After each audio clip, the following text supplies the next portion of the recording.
Welcome to my YouTube channel. और आज हम देखने वाले हैं क्लास 10 की कक्षा 10 की साइंस की वर्कशीट नंबर 24 जो आपकी 28 अगस्त 2020 की वर्कशीट है। इसके अंदर हम आगे करेंगे जो हमारा जैव प्रक्रम है उसके आगे का पार्ट हम देखेंगे। उससे पहले जो मनुष्य की पाचन क्रिया जो थी, पाचन तंत्र जो था वो हमने पढ़ लिया था।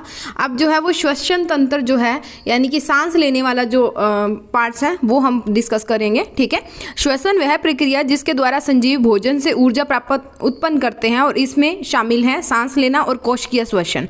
ठीक है, तो भोजन जो श्वसन है वो कौन सी प्रक्रिया जिसमें से, अब देखो हमने डाइजेशन वाला तो पार्ट कर लिया, खाना हमने खा लिया, खाने में से ऊर्जा निकालनी है। ठीक है, एनर्जी लेनी है, तो वो एनर्जी जो लेते हैं ना वो हम इस श्वसन प्रक्रिया यानी कि रेस्पिरेशन के थ्रू लेते हैं।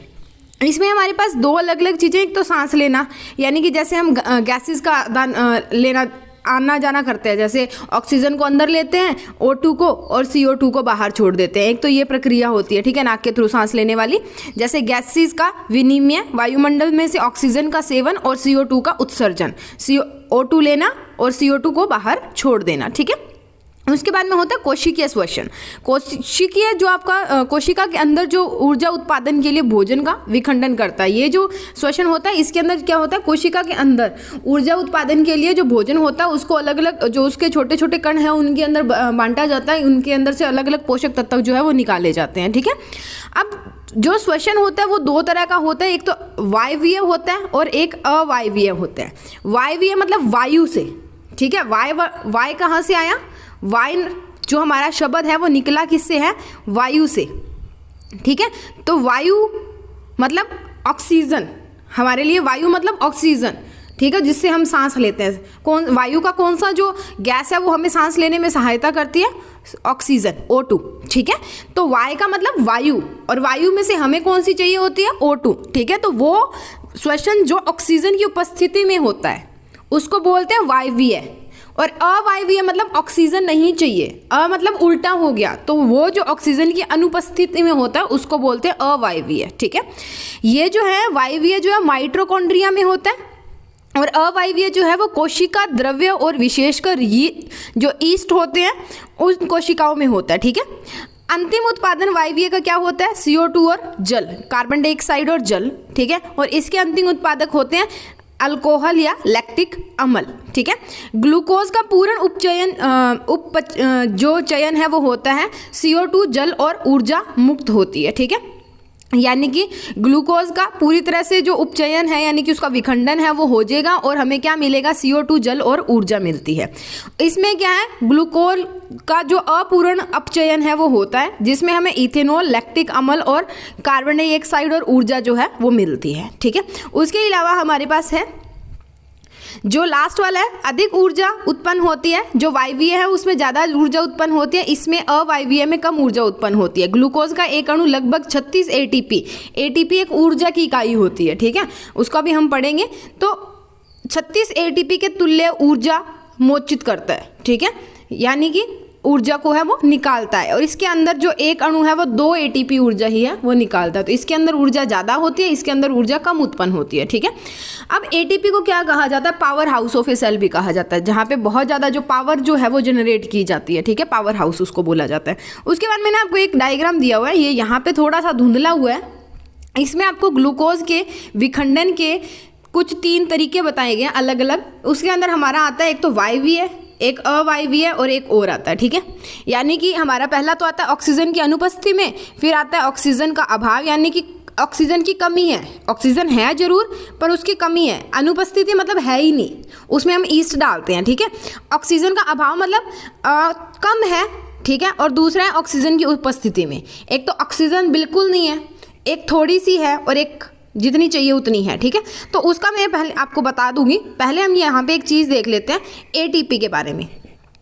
ठीक है, इसको बोलते हैं एडिनोसिन टाइफॉस्फेट। ठीक है, एडिनोसिन टाइफॉस्फेट इसकी जो फुल फॉर्म है वो होती है। ठीक है, श्वसन में उत्पन्न ऊर्जा इस रूप में संग्रहित होती है, जो श्वसन में उत्पन्न ऊर्जा है वो इसके रूप में जो है वो जो संग्रहित जो होती है जब ADP होता है।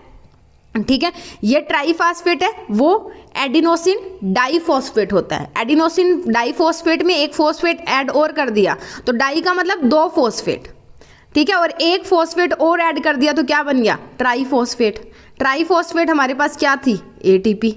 ठीक है, सो उसके बाद में है हाइड्रोलाइसिस होने पर 30.5 किलो जूल पर मोल के तुल्य एनर्जी जो है वो मोचित होती है हाइड्रोलाइसिस करने पे। ऊर्जा की मुद्रा कहलाता है, यानी कि power house of a cell भी इसको बोला जाता है। कोशिका के अंदर होने वाली क्रियाओं का परिचालन जो है वो भी एटीपी करती है। ठीक है, तो अब देख लेते हैं इसके क्वेश्चन। क्वेश्चन पहला है, कोशिका की ऊर्जा इकाई क्या है? तो कोशिका की ऊर्जा इकाई अभी हमने पढ़ा, दैट इज एटीपी। तो आपका आंसर आएगा पहला क, यानी कि एटीपी। ठीक है, पहले का आंसर आएगा एटीपी। उसके बाद में है दूसरा, किस भाग में पायरुवेट के विखंडन से CO2 जल तथा ऊर्जा प्राप्त होती है? तो वो आएगा आपका ख वाला, माइटोकॉन्ड्रिया। ठीक है, ये वाला माइटोकॉन्ड्रिया। ठीक है, सो उसके बाद में है क्वेश्चन नंबर 3, वायवीय और अवायवीय श्वसन में अंतर स्पष्ट कीजिए। ये सारे क्वेश्चन मैंने लिखे हुए हैं। ये रहा आपका पहले का उत्तर एटीपी, दूसरे का उत्तर माइटोकॉन्ड्रिया, और तीसरे की बात करते हैं वायवीय और अवायवीय श्वसन में अंतर स्पष्ट कीजिए। ये हमने अभी किया, उसमें थोड़े थे, यहाँ पे आपको भर भर के दिए हैं, आप जितना चाहो उतने लिख सकते हो। 6 मैंने प्रोवाइड करवाए। अगर 5 नंबर का क्वेश्चन भी आता है तो आप कोई 5 लिख सकते हो। तो 6 मैंने आपको प्रोवाइड करवाए, जितनी आपकी मर्जी है उतने लिख लो। ठीक है, पहला है वायवीय जो ऑक्सीजन की आवश्यकता होती है और शर्करा का पूर्ण विघटन जो है वो यहाँ पे होता है। ठीक है, उसके बाद में है जल व कार्बन डाइऑक्साइड इसके अंतिम पदार्थ होते हैं। यह पौधों पर विषकारी प्रभाव नहीं डालता है। यह श्वसन उच्च पादपों में हमेशा जारी रहता है। इसमें अधिक ऊर्जा का उत्पादन होता है। एक ग्लूकोज अणु से 38 एटीपी जो है वो प्राप्त होते हैं। यह क्रिया कोशिका द्रव्य तथा माइटोकॉन्ड्रिया में होती है। ये थे वायवीय, यानी कि एरोबिक, जो ऑक्सीजन की उपस्थिति में होते हैं। उसके बाद में बात करते हैं अवायवीय, यानी कि अनएरोबिक, जो ऑक्सीजन की अनुपस्थिति में होते हैं। ठीक है, अ से निकाल लो अनुपस्थिति किसकी, वायु की, और वायु में से हमें क्या चाहिए होता है, ऑक्सीजन। तो ऑक्सीजन की अनुपस्थिति में, तो इसमें पहला है ऑक्सीजन की आवश्यकता नहीं होती, और जो शर्करा होता है उसका अपूर्ण विघटन होता है। ग्लूकोज जो है वो पूरी तरह से नहीं टूटता है। कार्बन डाइऑक्साइड तथा इथाइल अल्कोहल या लैक्टिक अम्ल इसके अंतिम उत्पाद होते हैं। या पौधों पर विषकारी प्रभाव जो है वो डालता है। या उच्च पादपों में अस्थायी रूप से असामान्य परिस्थितियों में होता है, लगातार नहीं होता, असामान्य परिस्थितियां जब आएगी, अब नॉर्मल कंडीशंस में होता है।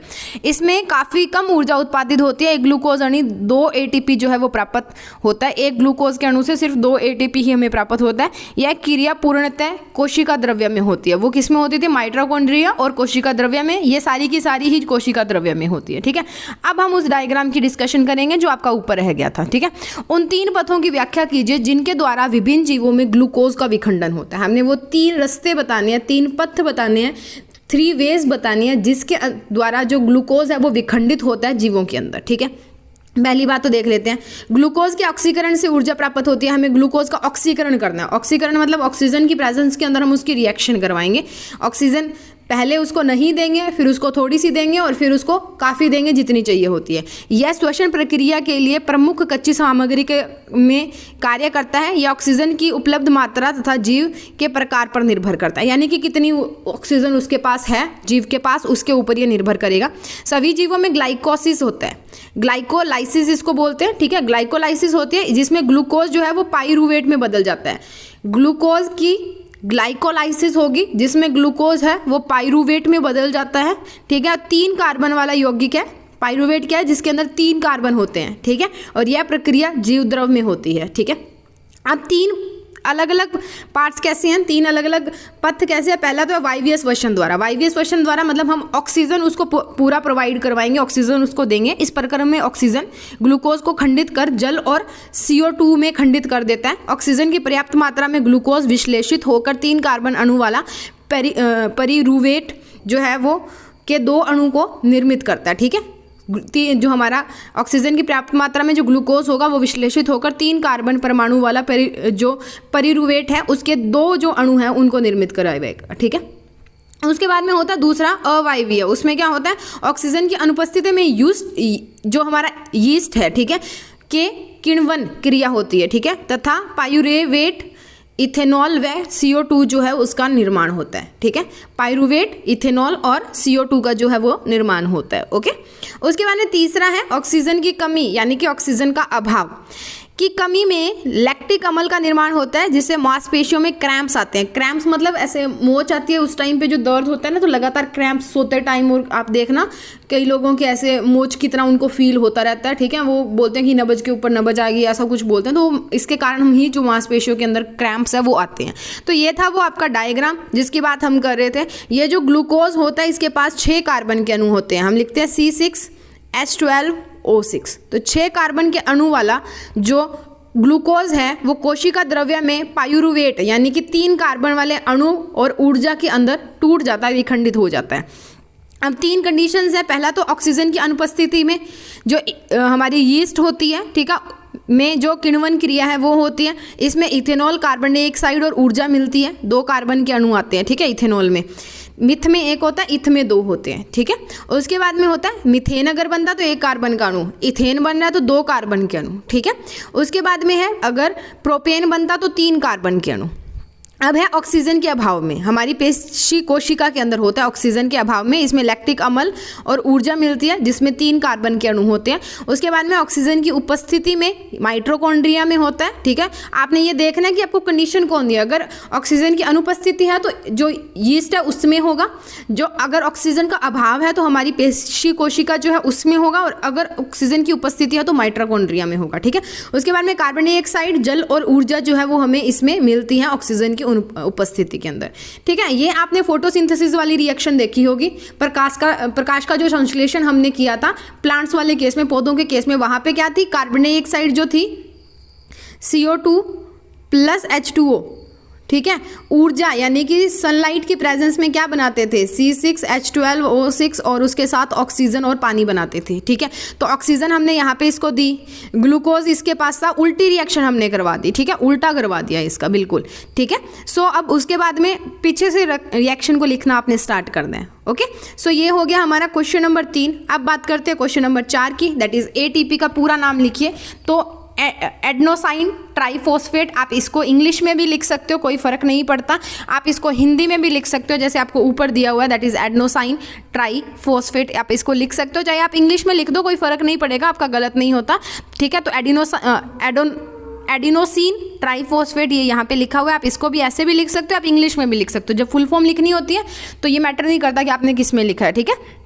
सो ये होगी हमारी वर्कशीट नंबर 24, जो 28 अगस्त की आपकी वर्कशीट है कक्षा 10 साइंस की।